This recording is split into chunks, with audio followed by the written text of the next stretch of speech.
Previously, we took a deep dive into how analemmas work and what they can reveal.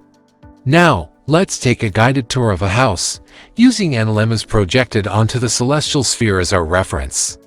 While analemmas can be used by experienced professionals to detect subtle design flaws in a building, we can also use them, perhaps in a simpler way, to identify obvious mistakes in the design. Let's do two important things. First, in the world properties, we'll move the analemmas 1,000 meters away from the center of the viewport. The farther away the analemmas are, the more stationary they appear in the sky as we move around. Think of it like the moon, it seems to follow us across the sky. We'll also set the time to 2 p.m., as mentioned in the previous video, since that's when the family usually has lunch. We're choosing a date at the end of March, right when daylight saving time begins, so that the sun object can be used as a reliable point of reference. Click on the house, then press the Del key on your numeric keypad to center the view on the house. Adjust the zoom level as needed.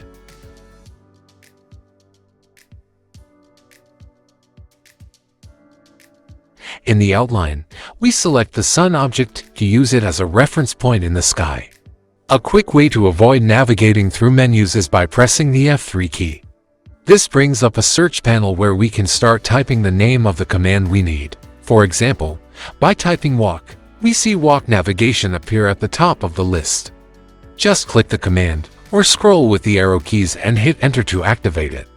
Now that we're in walk navigation mode, let's move to the dining area using the arrow keys and the mouse. As we move inside, we can still see the analemmas in the sky and the position of the sun as it appears in late March, when daylight saving time has been applied.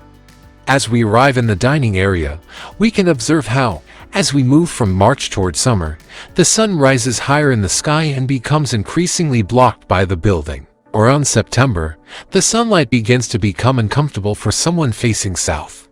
By the end of October, daylight saving time ends, and the sun shifts to a lower path toward the right. At that point, it's mostly blocked by the southern side of the building. However, the sunlight might then start to bother someone sitting on the eastern side. To confirm this, we can switch the viewport shading to rendered mode. Even on a low-performance computer, this allows us to clearly see how the light moves through the space. The southeast orientation of the dining area is ideal for enjoying natural daylight during lunch. However, some shading might be necessary to manage the intensity of the sun. Let's press F3 again and click on the first command we find in the command history labeled Walk Navigation. This will allow us to move into the living room using the arrow keys and the mouse.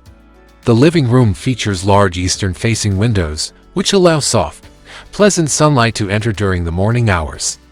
This creates a bright and welcoming atmosphere at the start of the day. Eastern exposure is ideal for capturing morning light without the risk of overheating, making it a comfortable and energy-efficient choice.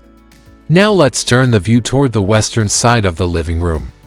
The large western-facing openings, while beneficial for late day lighting, can lead to overheating especially during the summer months, between 6 o'clock and 9 p.m., when the sun remains strong. Although sunset occurs earlier in the winter, reducing western light exposure, proper shading and thermal insulation are still essential throughout the year to maintain comfort and reduce energy consumption.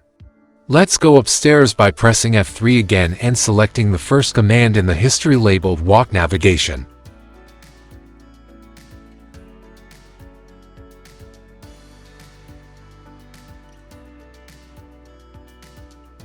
The children's bedroom receives natural light from the east, west, and a small portion from the south. On the eastern side, 3 consecutive windows allow generous morning sunlight, especially in winter, as shown by the solar analemma, which indicates the sun rises at a lower angle to the southeast. This makes the east-facing bed particularly well lit during early hours. The southern wall lacks large openings, except for a single small window, which contributes minimal daylight. This absence of southern glazing reduces solar heat gain during midday, which can be beneficial in summer but may limit passive heating in winter. On the western side, a balcony door brings in intense afternoon sunlight, especially from late spring to early autumn, as the analemma shows the sun setting northwest during these months.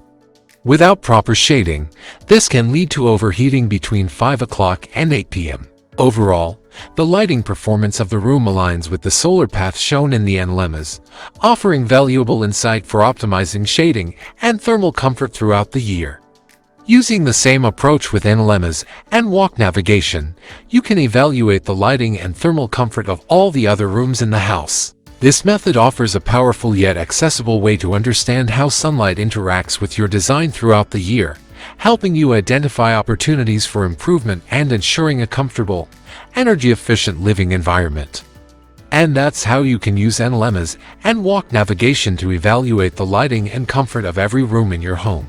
If you found this video helpful, don't forget to like, subscribe, and hit the notification bell so you won't miss any of our future tutorials.